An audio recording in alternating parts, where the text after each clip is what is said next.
ஸ்ரீகுபேரன் TV நேயர்களுக்கு astro KS ஐயங்காரின் பணிவான நமஸ்காரங்கள்.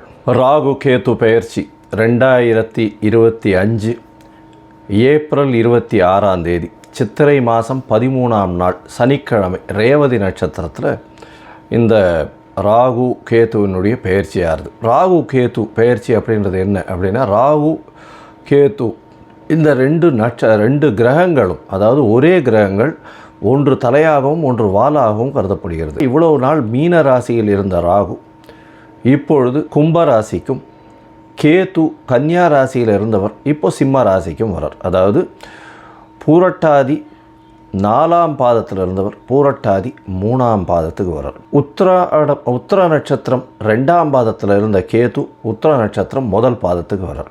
ஸோ இதுதான் ராகு கேத்துவினுடைய மாற்றம். இது 26/4/2025 வருது.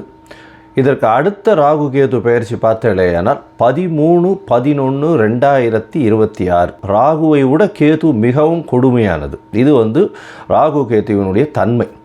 ராகுவை பொறுத்தவரையிலும் பார்த்தேனால் போக காரகன். அவர் ராகு எப்பொழுதுமே எல்லாத்தையும் அள்ளி கொடுக்குறவர். ஏதாவது எந்த ஒரு விஷயம் ₹1 கிடைக்கிற இடத்துல ₹100 கிடைக்கக்கூடிய அளவுக்கு பண்ணக்கூடிய போக காரகன்.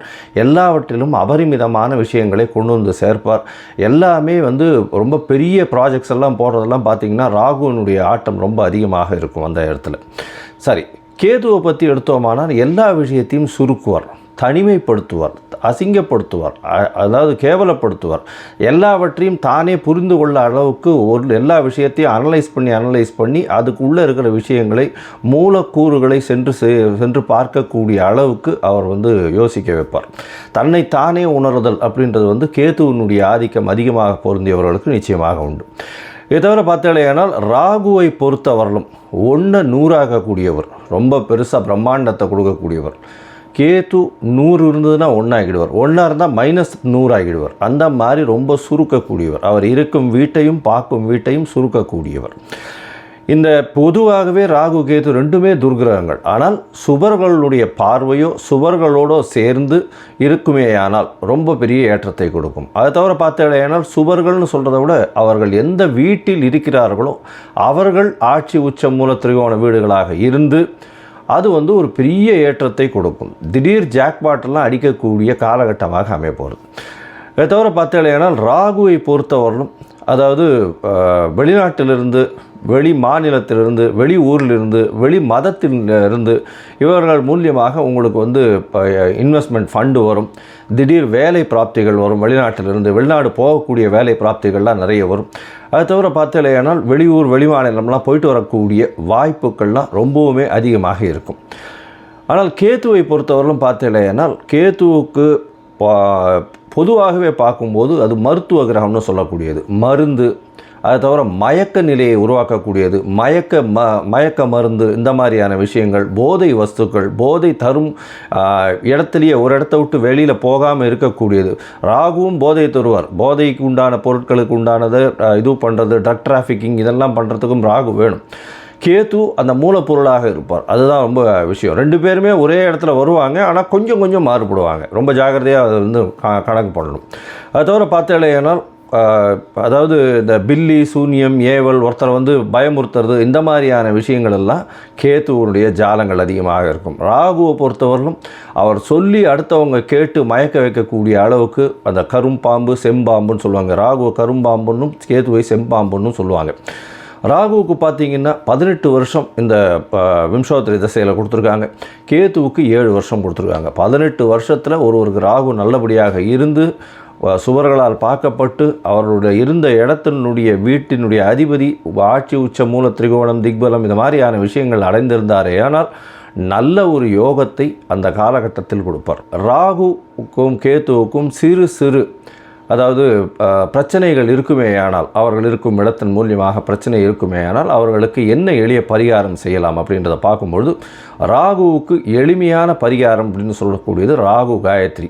ராகு காயத்ரி அப்படின்றத சொல்கிறோம்னா, ஓம் நாகத்வஜாய வித்மஹே பத்மஹஸ்தாய தீமஹி தன்னோ ராகு பிரச்சோதயாத். கேதுதா காயத்ரி அப்படின்னு சொல்லக்கூடியது ஓம் அஸ்வத்வஜாய வித்மஹே சூலஹஸ்தாய தீமஹி தன்னோ கேது பிரச்சோதயாத்து அப்படின்றதையும், ஒரு நாளைக்கு ராகுவினுடைய காயத்ரி 7 முறையும் கேதுவினுடைய காயத்ரி 4 முறையுமாவது சொல்வதன் மூலியமாக ராகு கேத்துவுக்கு செய்யக்கூடிய எளிய பரிகாரமாக சொல்கிறோம். ராகு கேத்துவுக்கு வேறு என்னென்ன அப்படின்னா, ராகுவுக்கு உண்டான கடவுளாக சொல்லக்கூடியது இந்த பத்ரகாளி, மிகுந்த கோபத்தில் இருக்கக்கூடிய, ஆக்ரோஷத்தில் இருக்கக்கூடிய கடவுள்கள். அதுக்கப்புறம் பார்த்தீங்கன்னா இது ஐயனார், பிரத்யங்கரா, இவங்கெல்லாம் ராகுவுக்கு உண்டான தெய்வங்களாக சொல்லக்கூடியது. நரசிம்மர் ராகுவுக்கு உண்டான தெய்வம். ஏன்னா மிகுந்த கோபத்தோடு ஆக்ரோஷத்தோடு இருக்கக்கூடியவர்.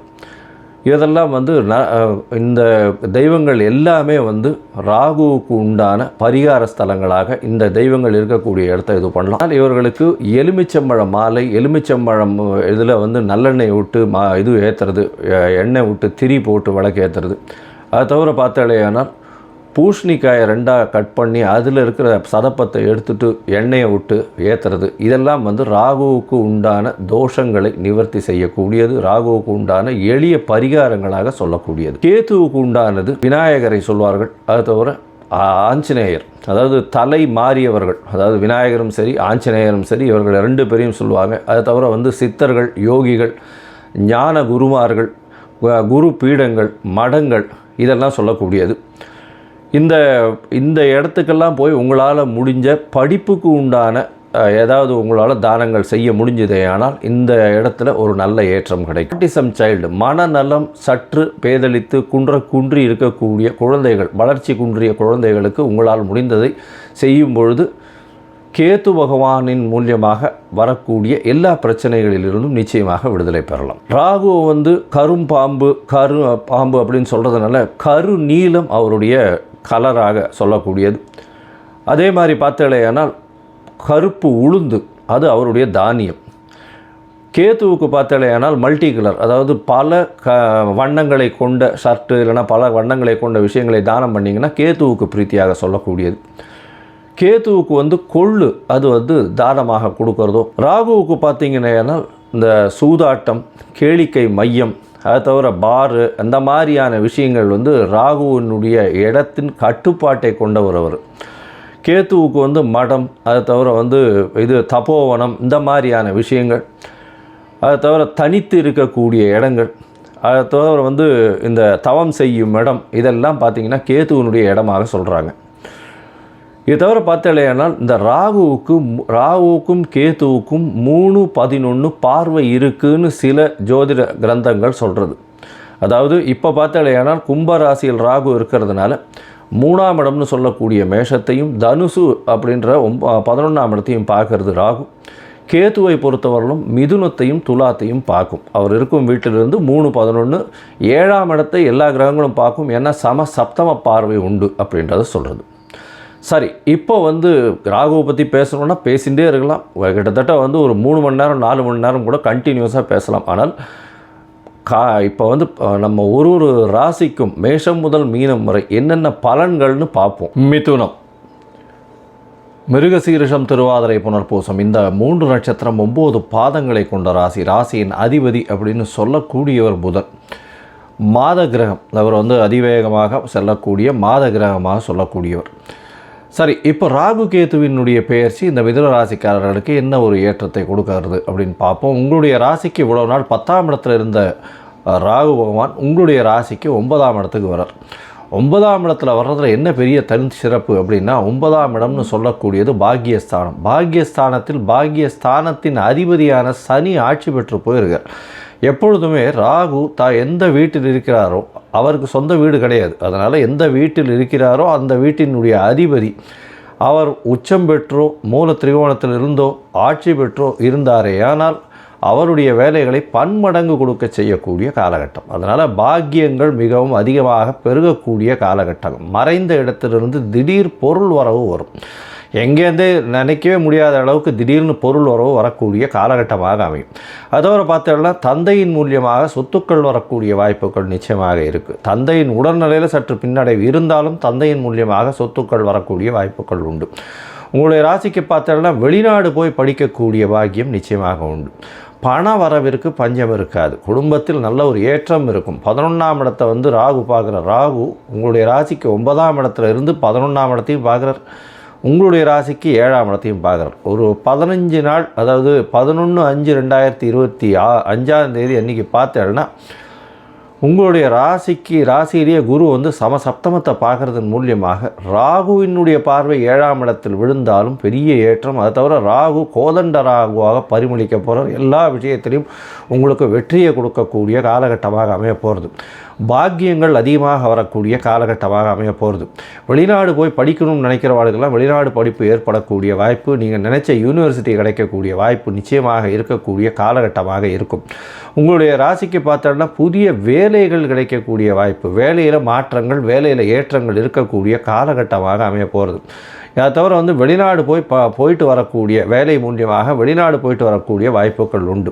கலைத்துறையில் இருக்கிறவங்க, ஆர்ட் டைரக்டர்ஸ், அந்த மாதிரியான விஷயங்களில் இருக்கிறவங்களுக்கு பெரிய ஏற்றம் கிடைக்கக்கூடிய காலகட்டமாக அமைய போகிறது. உங்களுடைய ராசிக்கு பார்த்தோன்னா 11ஆம் இடத்தை வந்து ராகு பார்க்குறார். 11ஆம் இடத்தை ராகு பார்க்குறது மிகவும் சிறப்பு. இருந்தாலும் மூத்த சகோதரர்களுக்கு அந்த அளவு விசேஷத்தை கொடுக்காது. சகோதரத்தோட கொஞ்சம் பிரச்சனைகள் வரக்கூடிய வாய்ப்புகள் நிச்சயமாக உண்டு. ராசிக்கு 9ஆம் இடத்தை பார்க்கறதுனால, 9ஆம் இடத்துலையே இருக்கிறதுனால, 8, 9 அதிபதி 9ஆம் இடத்துல போய் இருக்கிறதுனாலையும் ராகுவும் அவரோடு சேர்ந்து இருக்கிறது பெரிய விசேஷம். தந்தையின் மூலியமாக அதீதமான ஏற்றம் கிடைக்கும். புதிய இண்டஸ்ட்ரியெலாம் வச்சுருக்கிறவங்களுக்கு பெரிய ஏற்றம் கிடைக்கக்கூடிய காலகட்டம். வருமானத்திற்கு பஞ்சம் இருக்கிறதுக்கு வாய்ப்பே இல்லை. அது தவிர பார்த்தேன்னா பண வரவு, திடீர் பண வரவு வரும். தொழிலில் அபரிமிதமான லாபங்கள் இருக்கக்கூடிய வாய்ப்பு உண்டு. கூட்டு தொழிலில் பெரிய ஏற்றம் கிடைக்கக்கூடிய வாய்ப்புகள் நிச்சயமாக இருக்கும். இதை தவிர பார்த்தேனால் அரசியல்வாதிகளுக்கு பார்த்தோன்னா பெரிய ஏற்றம் கிடைக்கக்கூடிய காலகட்டமாக அமைய போகிறது. ஏன்னா அவங்களுடைய பாக்கியம் திடீர்னு ஏற்றத்தை கொடுக்கக்கூடிய காலகட்டமாக அமைஞ்சிடும். அது தவிர பார்த்தேனால் இந்த மிதுன ராசிக்காரர்கள் புதனுடைய ராசிக்காரர்கள்ன்றதுனால நார்மலாகவே கம்யூனிகேஷனில் ரொம்ப அதிகமாக இருக்கும். அதாவது பேச்சு திறன் இதிலெல்லாம் ரொம்ப அதிகமாகவே இருப்பாங்க. புத்தி கூர்மை அதிகமாகவே இருக்கும் அவர்களுக்கு. அதனால் அந்த புத்தி கூர்மையை வச்சு அவர்கள் மிகப்பெரிய சாதனையை படைக்கக்கூடிய வாய்ப்புகள் உண்டு. ஷேர் மார்க்கெட்டு, ரேஸு, லாட்ரி இதிலெல்லாம் வந்து திடீர் பணவரவு வரக்கூடிய வாய்ப்புகள் இந்த காலகட்டத்தில் நிச்சயமாக வரும். உங்களுடைய ராசிக்கு பார்த்தோன்னா கேது 3ஆம் இடத்துல இருக்கார். கேது 3ஆம் இடத்துல இருக்கிறது அப்படின்றது முயற்சி ஸ்தானத்தை குறிக்கக்கூடியது. 3ஆம் இடத்தில் இருக்கக்கூடிய கேது உங்களுக்கு புதிய முயற்சிகளை ஏற்படுத்தி கொடுப்பார். சிறு சிறு முயற்சிகளில் சிறு சிறு பின்னடைவை கொடுத்து அதன் மூலியமாக பெரிய ஏற்றத்தை கொடுக்கக்கூடியது. எப்படி சார் பின்னடைவை கொடுத்து எப்படி ஏற்றத்தை கொடுக்க முடியும் அப்படின்னா, பின்னடைவை கொடுத்து அதை சரி பண்ணக்கூடிய அளவையும் கொடுத்து அதன் மூலியமாக அந்த எந்த ஒரு விஷயத்தை எடுக்கிறீங்களோ அதை முடிக்கக்கூடிய அளவிற்கு வரும்.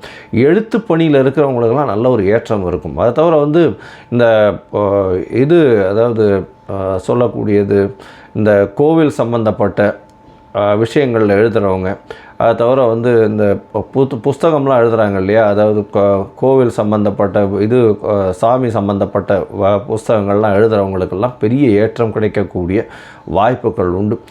பாடல் எழுதுகிறவங்க, கவிதை எழுதுகிறவங்க அவங்களுக்கு ஒரு பெரிய ஏற்றம். சார்ட்டர்ட் அக்கௌண்டன்ஸு, அதை தவிர வந்து ஸ்டாட்டிஸ்டிக்ஸில் இருக்கிறவங்க அவங்களுக்கு வந்து திடீர் ஏற்றங்கள் கிடைக்கக்கூடிய வாய்ப்புகள் உண்டு. உடல் நலத்தில் சற்று கவனமாக இருக்கிறது நல்லது. ஏன்னா 3ஆம் பார்வையாக, அதாவது உங்களுடைய ராசிக்கு 3ஆம் பார்வையாக அவர் வந்து கேது உங்களுடைய ராசியை பார்க்குறார். இருந்தாலும் குரு வந்ததுனால மென்டல் ஸ்ட்ரெஸ்ஸு கொஞ்சம் அதிகமாக இருக்கும். உடல் உழைப்பு கொஞ்சம் அதிகமாக போட வேண்டிய காலகட்டமாக இருக்கும்.